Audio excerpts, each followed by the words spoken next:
Hello. Hello. Ethan How are you? It's like the Brady Bunch. Yeah, it's so weird, eh? Oh, jeez. Yeah. This is Are we great. expecting anyone else? Katy Perry? Anyone? No, I'm sorry. I think she just had a baby. I think she's a bit busy. Yeah. I like how you're up on all the Katy Perry gossip. I would never have known, like if she had any kids at all. Yeah, Orlando's baby. Oh, Obviously, Will does know she had a baby. yeah. None of us are the father. So, welcome everybody to the inaugural, very first debut Pop Culture Online Fest. This is a great idea, but I'm sure you'll join me in saying that we hope it's the only one we ever have to have, because the actual Malta Comic Con is so much better, but this is not that. This is something else and more, and we're going to talk a little bit about how that came to be, and I guess what those of us who would normally be at Malta Comic Con around now are actually doing instead. So I thought what I would do is have you folks introduce yourselves to start off, so we know who everyone is. Just tell us who you are and quickly what it is that you do, and then we'll get into some more in-depth questions shortly. Okay. Yeah. I was going to say we'll go around the string, but I guess you guys might have a different layout to me. Okay. I say the organizers should. Yes, and then we can go alphabetically by first. Okay. So I'm Fabio Agius, and I'm one of the organizers, actually the president of Wicked Comics, the organizers of Malta Comic Con. And Chris? Yes, sir. Chris Legalle, co-founder of Wicked Comics as well, part-time serial killer.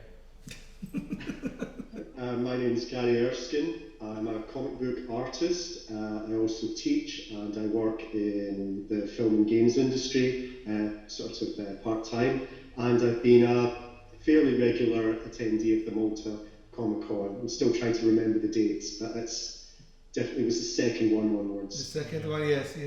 Yeah. Yes. Guillermo.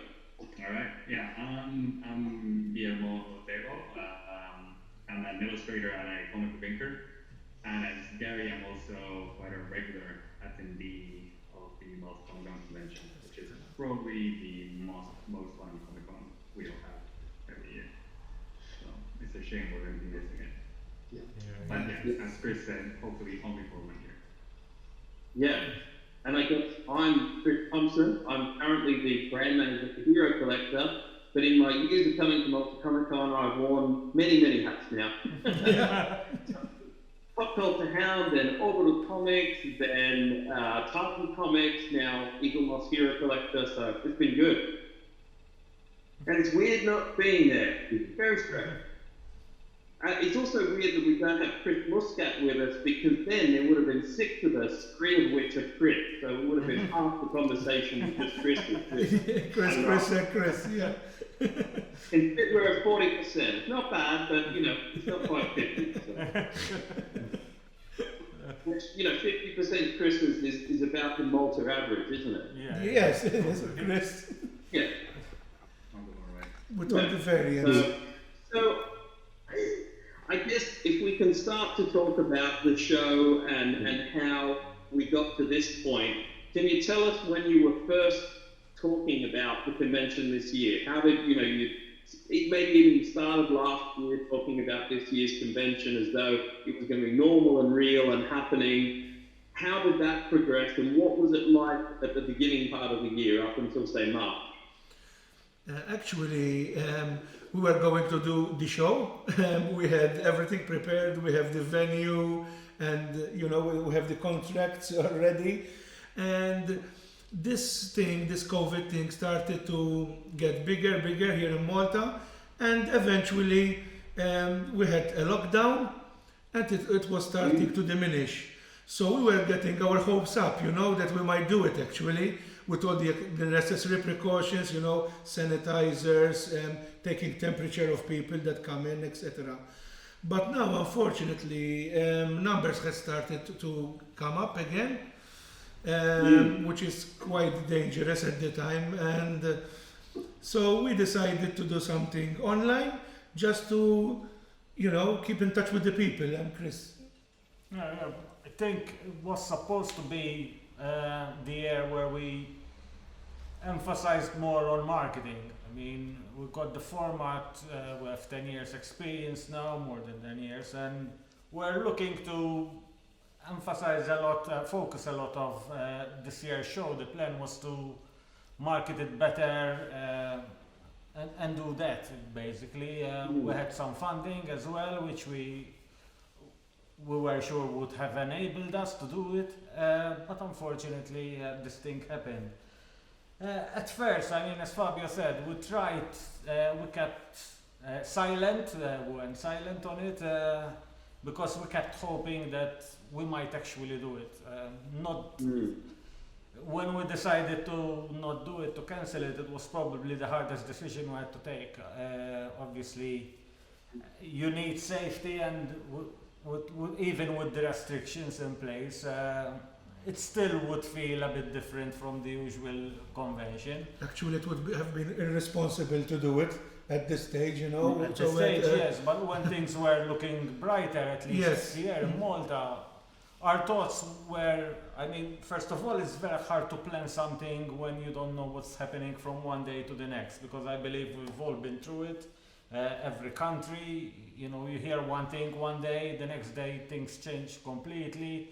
So there was a lot of uncertainty, which did affect the way we were planning. At some point, we halted everything. We're already contacting guests, but then we stopped to see what was going to happen.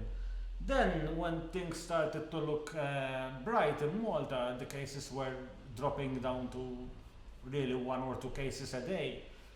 We started thinking of maybe holding like a small show. Without any guests, just focus it on local exhibitors and artists, yes. Even to control the flow, and the idea was as well to call it something else and have an actual event. But then when things started to get took a turn for the worst, it was evident that we couldn't do anything physically. I mean, it would be, as Fabio said, quite irresponsible for us to try to do a physical thing. So how late was it that you realised that you wouldn't be able to do it at all? Like when did that hit and you were just like, okay, we've got to come up with plan B? Yes, plan B was this small show that we were going to do. But unfortunately, or luckily, it depends on how you look at it, we can't do a small show because there are lots of fans here in Malta. If we do a small venue and we have the large crowd we have, as we have at Ta'ali, we were afraid that we would have the great crowd in a smaller venue. So we were scared on the part, And then, I think it was September when... August. In August, we kind of decided that... we should go online, actually. Okay, so this is plan C. This is plan C, yes.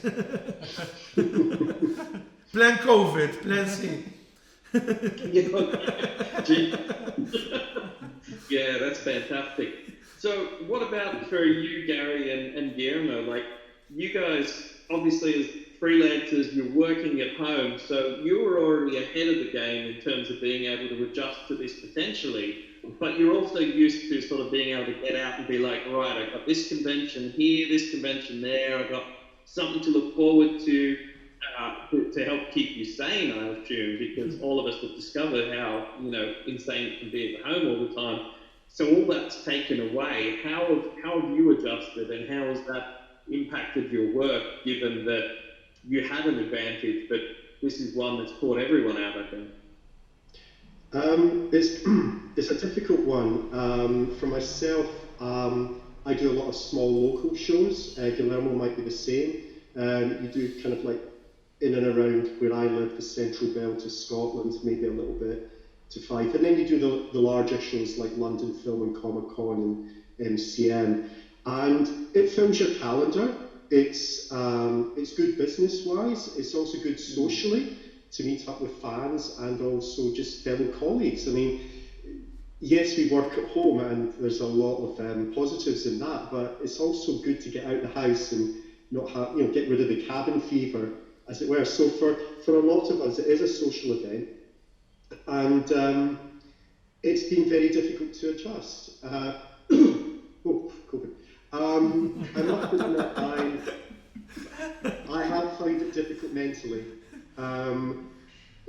I'm still doing work. I'm doing more commissions than I am, obviously, working a table. But speaking to a lot of colleagues, I think we're all finding it tough going. Just last year, there were complaints about too many conventions in the UK, and now people are like, when's it coming back? So I don't know what the solution is. I do hope that a lot of organisers, vendors, exhibitors, and guests actually still hang on, to be perfectly honest. For a lot of people, it is an income of sorts, and that's very difficult to replace. For myself, I don't know what Guillermo does, but I'm doing more commissions now at home than I would maybe do for the event. So it's just adapting in some ways. But even my teaching's adapted. I'm doing a lot of this, Zoom, Teams, Facebook, what have you. For some people we can adapt, but for others I think they're struggling. And for the fans, I think it's great that creating a community spirit online, but I can put good money on the fact that everyone would wish to be standing in front of a table, talking to someone, the photographs. It's replicating that tactile in-person experience. You can do a lot online, and I think you need to keep that spark, that community alive. But as soon as we get back to actually being in person, the better. But as Fabio said, it has to be safe. It has, with those amount of people together, you have to make sure that everybody's safe. It's not worth the risk. So we'll see what happens next year. Guillermo? Yeah, I mean, you're absolutely right. I mean, if you think of an event that probably has that presents the bigger amount of risks for public admission, it's definitely a comic convention. Because not only this takes a massive amount of people crammed into one space, but everyone's touching everyone's shaking hands, everyone is flicking through portfolios, grabbing prints, handing out money.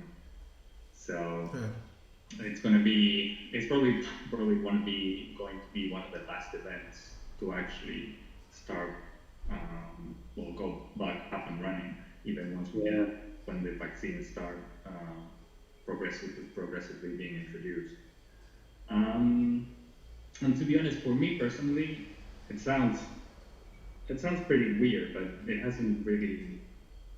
doesn't feel any different, in the sense that, like, through the years, my social activities beyond Comic-Con, it's been reducing to the point in which all I did was work and going to a climbing gym, and eventually maybe meet up with Chris and Peter for a drink, and maybe once every couple of months I would meet up with non-comics friends, but that was it. So the lockdown, especially the lockdown we had here in the UK, in which we were still able to go outside for walks and go to the park and hang out, which it wasn't as tough as it was in countries like in Spain or Italy.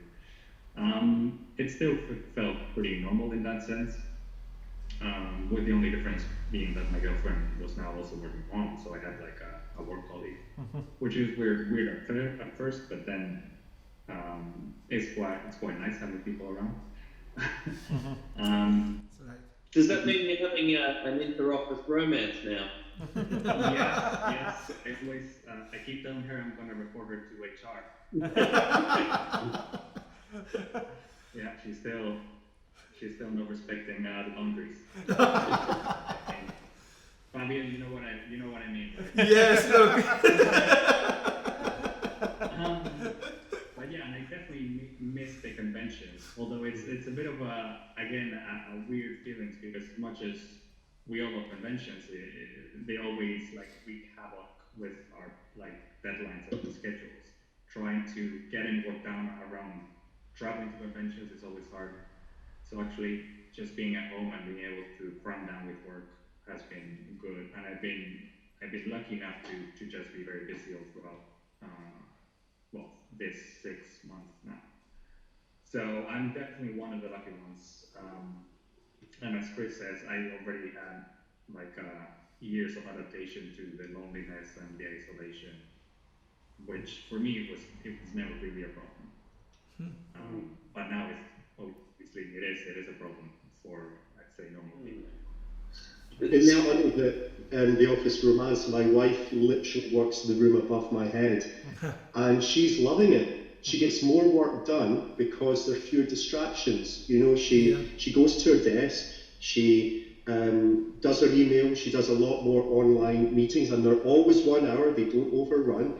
And from a production point of view, she feels it's much better, to the point that should things turn around, she would probably suggest to her university, I'd like to have 2 or 3 days working at home, not as a sky, but actually to be more productive, fewer interruptions, no commute as well. When I was teaching in college, it was about 2.5 or 3 hours a day on a bus, there and back.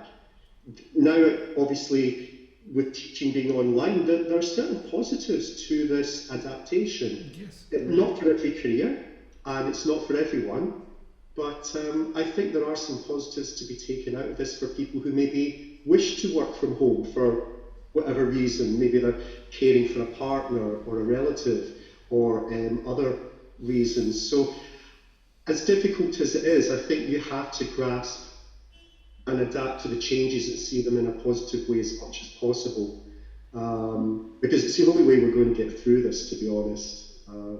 But yeah, and Barry and I usually meet in the kitchen for our office chat, just to be social. You realise, Gary, that of course it's always the bosses that work upstairs. What about you, Chris? Every so often I'll get an email saying, who runs bar to town? And I know that's me, so that's what it is. So I was going to say, Guillermo referencing you don't know exactly what it's like for normal people. I was going to ask some normal people, but unfortunately we don't have any here with us. Instead we've got Chris and Fabio. So the closest we can get to normal. Can you tell us a little bit about what it's been like for you guys in Malta? How has it been? Have you been working from home? Have you adjusted with your work, etc.? Well, actually, since I work with Malta Post and we offer a service, I was obliged to go to work. But we had some backlog of work from China and things like that. We had some problems, but now we have an overload of work. So we have lots of packets to deliver and things like that. Even I work at the museum. The museum obviously got a little bit slow because we don't have that much tourists. But we are doing some small online events, competitions for children to color stuff and send them to us, just to keep the ball rolling, and keep the museum a little bit interesting, even if it's an online thing. Chris? Yeah, I've been working from home, it was a first experience for me since March practically. We're very lucky where I work. We were prepared actually. They gave us a laptop, they had the infrastructure, and we're working from home. And as Gary said, there are a lot of advantages, and I would probably do the same if things ever come to normal. It's because we already had some work from home, but the policy wasn't for everybody. It was mainly for people with kids and that sort of thing. So it didn't apply across the board. But I think now there is a case to be made because productivity does rise. I mean, there are literally much less interruptions. You can work more comfortable. You can work your own hours, and I think I end up working more than I usually do in the office. I mean, Yeah. because you can concentrate more and stuff like that. So that was good. I do miss the people though. You do miss the interaction, you know, like even traveling. And now I hate being stuck in traffic, but you know, sometimes reading a book on the bus, I miss that. Like the first thing I do when I wake up, I switch on the computer and start working. So that you get into a working mood immediately. Like when I have to go to work, there's a sort of process, a routine. You know, you wake up, then you go to catch the bus, and occasionally I do miss that. But all in all, I think it's been. I mean, I consider myself lucky. You know, I'm still getting paid, still able to do the job I can. My wife is not so lucky. I mean, she works in the tourism sector, so obviously they've been hit hard. They're still working so far, but only 3 days a week, stuff like that. But you know, you look at other people and you say, "I'm lucky." I mean, you thank God that you're in a good situation. Yeah.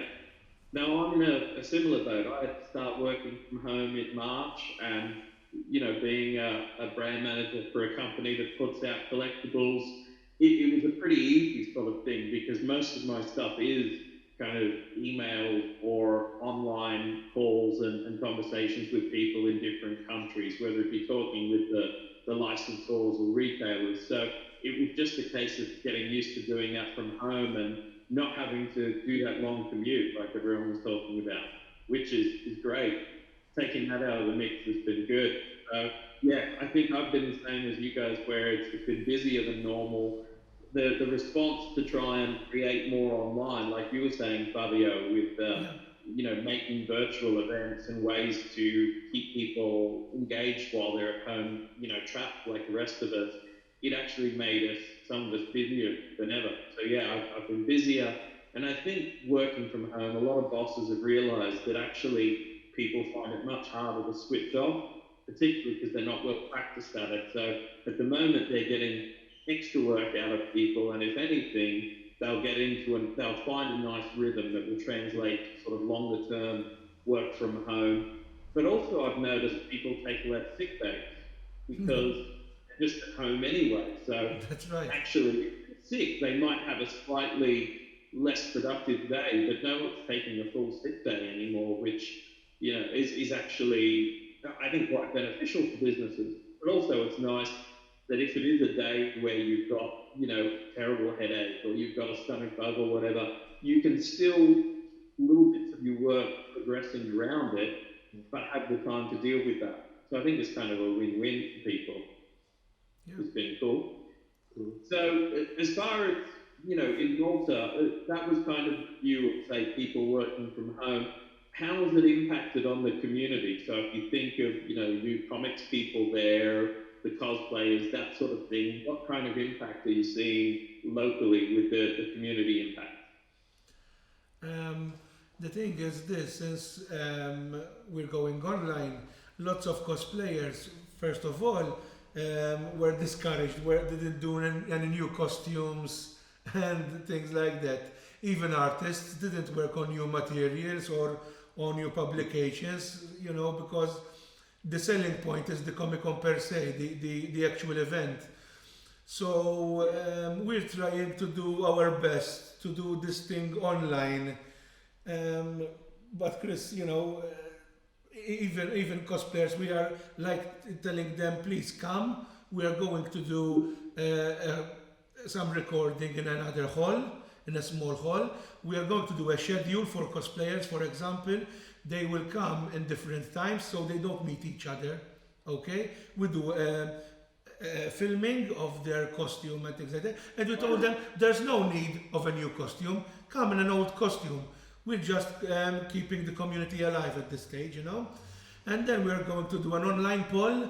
We are going to have judges there, and there is going to be an online poll for people to judge from homes. Even for the artists, we are going to do some mini clips to promote each artist. Each artist has sent us his work, little bios, things like that, and we're going to do like small commercials during this event, okay? We're doing breaks with commercials about artists. Chris. And Yes. talks like this one and on movies. We're going to do a talk on movies as well, in which me and Chris always disagree about movies, so it's going to be... He likes Lord of the Rings. And you mentioned about filming some cosplayers and getting them in the hall. Are we going to have an appearance from Fat Spidey this year? We should, Chris. No, we should call him. If he still fits in the costume. Because, believe it or not, he even got fatter. Look at Will. This might be the year for the name change, though, and I think now it'll have to be Body Positive Spider-Man. That might be the title going forward. Yeah, okay. So the debut of Body Positive Spider-Man could be as part of it. I mean, that's the starting point. I'm there. Okay. So, what about for you, Gary and Guillermo? What are you seeing in the impact sort of more globally? So, you guys are involved in different shows around the world. You do often travel, whether it be, to Montenegro or, like Malta here, or whether it be US shows or whatever. What have you noticed in terms of the global community and the response to what's happening in the world at the moment? I think speaking for the artists certainly, but this would probably go for the guests as well. I think everyone's trying to do their best to support the community, the organisers and the fans by contributing something, whether it's an interview, whether it's art for an auction. I know that there was the multiverse with New York Comic Con just last week. And while we agree that it's not quite the same as actually being in front of someone face to face talking, I think it's as positive as we can do utilising social media to keep the community alive, probably for another year, depending on how things go. But I think every other event that I've been invited to or attended is trying to do something to keep that, not just the larger community, but also that particular following, whether it's a film-based event or a comic-based event or a games or cosplay and manga event. I think it's important just to remind people that it's not disappeared. I'm trying, a lot of my teaching now is online, so what I'm trying to do is see if any of my creative workshops can be adapted and offered in kind as well. And I think regardless of the numbers of what have you, I feel it's just a case of keeping the spirit of the industry that we love, the community that we're part of, just keeping that going to say, we're still here, it's different, but we haven't gone away. And I think that's important, not just for Malta Comic Con, but for every event, because a lot of us move around both as guests or exhibitors or even fans. And I think it's important just to keep something going. And let's just see how it goes.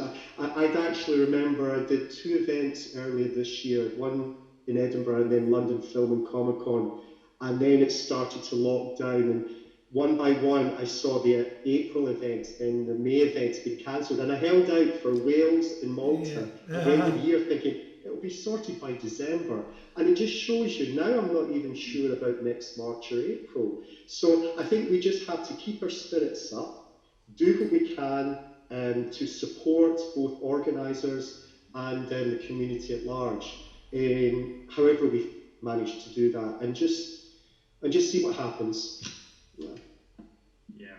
Absolutely.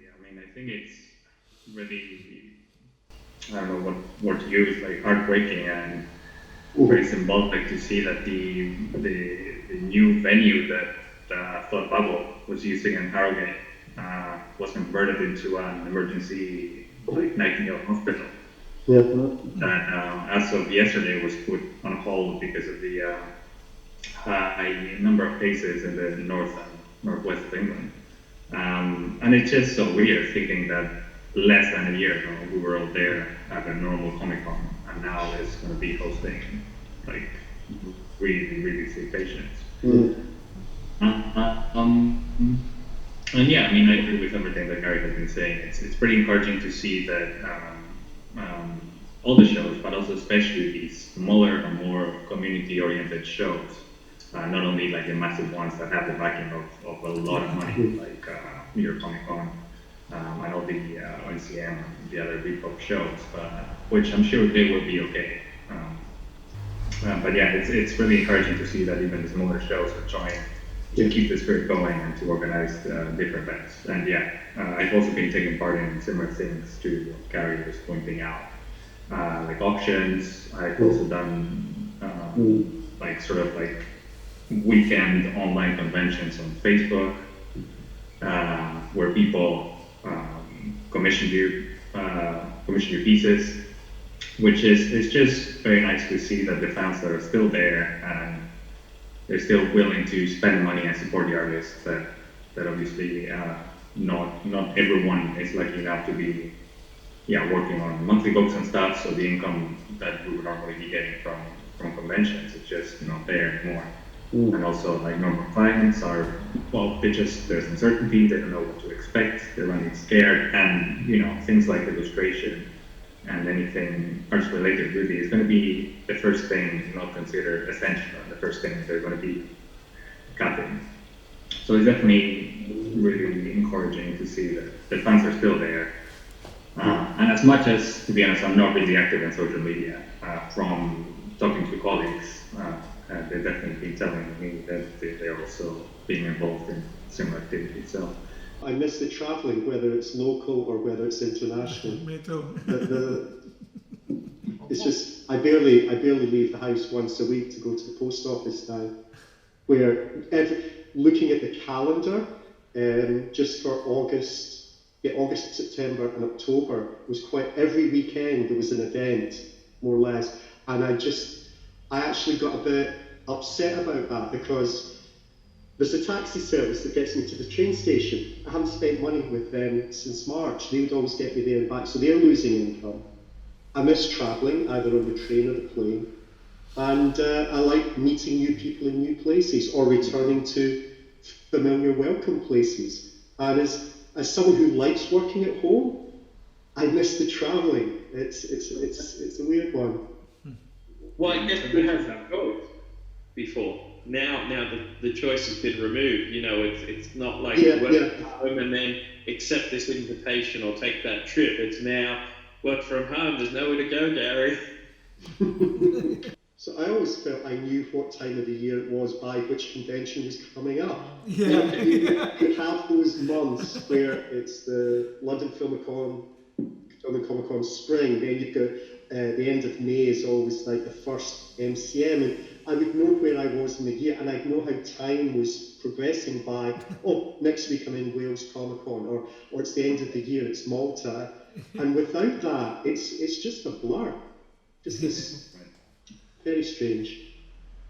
Yeah, you were going to say something before, Chris. I was going to ask you if you felt a difference in terms of sales. Like, how was this thing affected the business? Because obviously there are a lot of people with minimum income at the moment, so I don't know if that had an impact. I guess if I talk about like what we do with collectibles, I think it's continued pretty well because we do a lot of direct online sales, so people can subscribe direct with us or go straight to our e-commerce sites. So there's been a lot of that because people like to have what they enjoy around them, and especially when the world around you is crap, you want to make your home even more of your fortress. So people have wanted to have more figurines and statues and collectibles, say, around their work desk at home or just around to make them feel better, or they've watched a new show or movie during lockdown, they're like, oh, I love that, I want to own a figure from that or something. So it's been tough, and certainly with our retail partners, it's really hurt. But for us, sales have actually continued quite well. And so for me, as the pimp for the brand, basically going, hey, we got the good stuff, we can hook you up. That's why my job has been like busier than ever, for sure. So I've felt exhausted, and that's where I've missed having these trips as well. Even when you go to a con, and they're like heavy days and you're working hardcore every day, partying all night, doing the whole thing because that's that's the complete convention experience, um, you still feel like there's some sort of relief or release in there, and that's not been coming. So there's no form of a holiday or anything. You know, if you're at home, I just feel like I'm at work now. So even if I take a few days off work, I'm still at work, like hanging out, basically.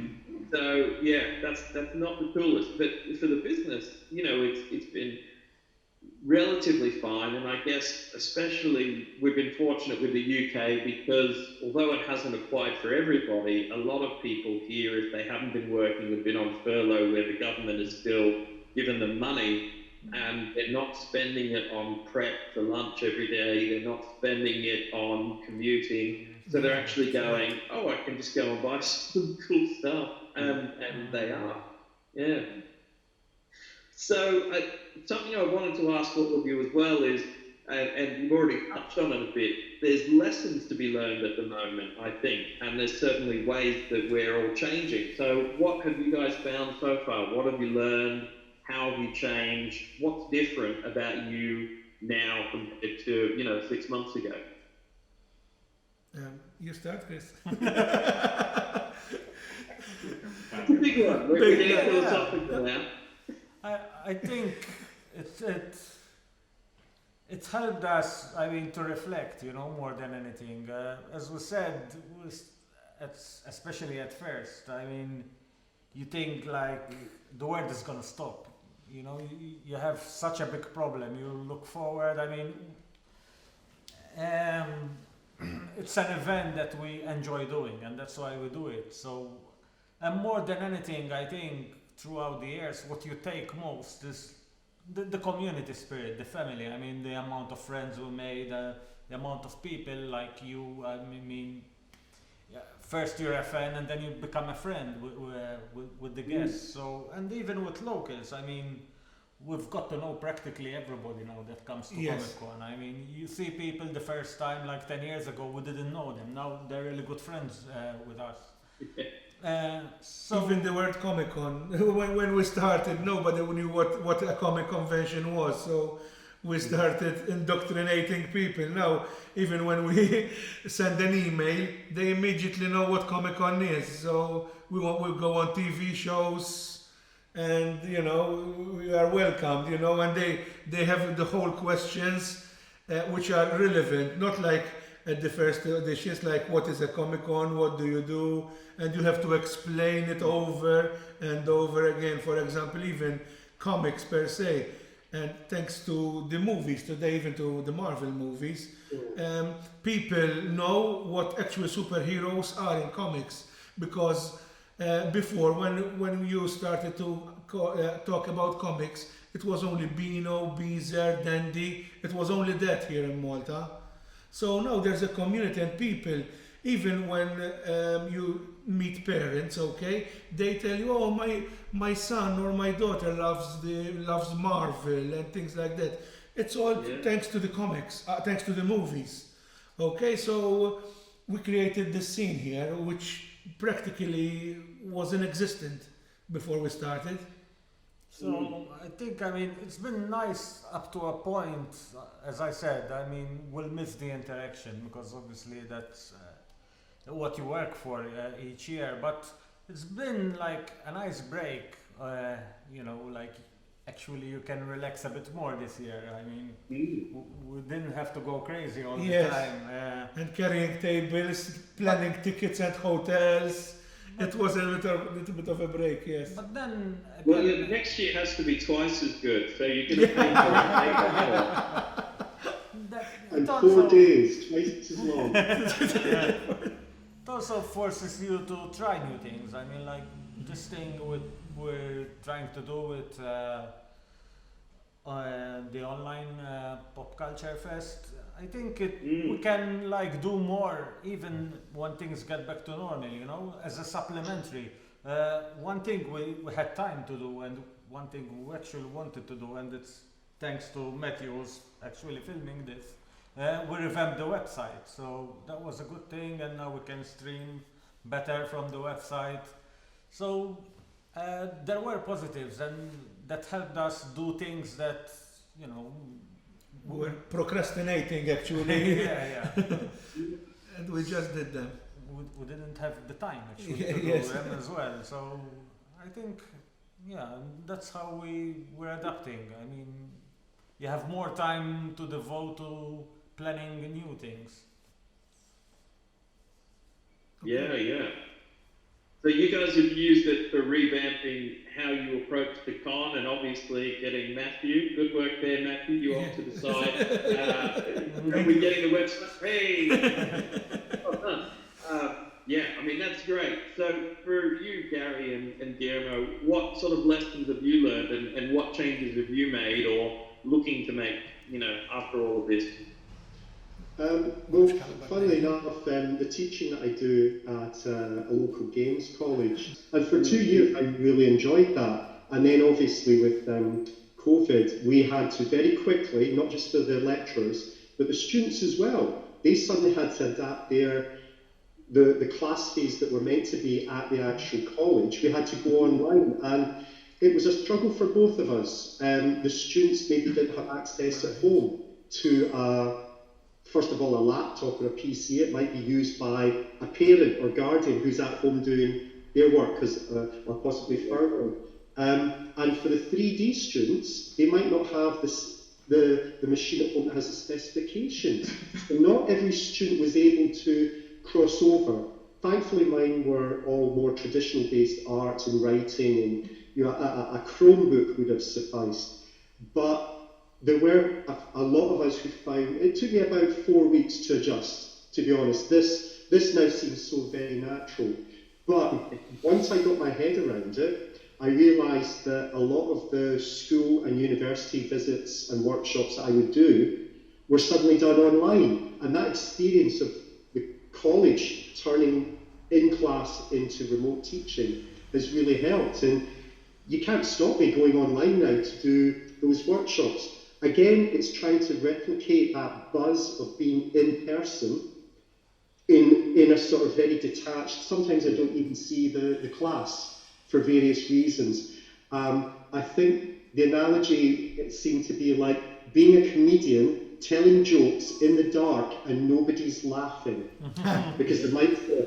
And that sense of not knowing whether they're following what you're doing, I can't see if a student's glazing and I'm losing them. So I think it's about finding new ways of doing not just conventions, but teaching and workshops. I've got a Twitch channel that I'm trying to get into building up an audience by just me drawing and sketching and talking about it and replying to people. I think it's just seeing what you're good at and finding another way to do it, either just as promotion or to do to gather sales, and because you need to make a living and buy equipment and stuff. But I'm finding online a lot easier than expected to be. Get a decent camera, decent lighting setup. I think it also allows me to teach further afield, rather than a 3-hour commute there and back to Dunfermline to teach games. I'm teaching in a couple of weeks in Dublin, and I'll be doing some workshops in London, and I can do it from here. So I think, although I'm missing the tactile buzz of in person, I'm able to teach anywhere in the world. And some of the students, even though it was Dublin College last month, are from the United Arab Emirates or America or Asia. I feel like we're not really learning any lessons. As encouraging as it was, this whole field thing that emerged after the first lockdown, in which we were prepping for the NHS and somehow reevaluating what's important in life, it feels like everything is like fizzled down, and it's just a consistent and constant cultural war about what we as a society should prioritize: people and health and the economy, which to me it seems an absurd dichotomy. My learning has been that about what's important to me and what's great, and focusing on those things. Certainly not to negate any of this other stuff, because it's all true, but in terms of what's important to me at least, and what makes me feel good, is stuff like this. And the Malta Comic Con is one of those things, and Malta is one of those places. I've been every year in Malta since 2009, at least once, for one reason or another. The first time was either just before or after the con, and then each year since it's been for the convention. And so I've been there at least in some way in all the years the convention has run. To have 2020 as a year I'm not there is weird, bizarre, and downright sad, but it makes me excited to look forward to that. And certainly in the bleak dystopian future we all have ahead of us, we can all at least look forward to hopefully Malta Comic Con in 2021, or the second edition of the Pop Culture Online Fest, which you are currently enjoying right now.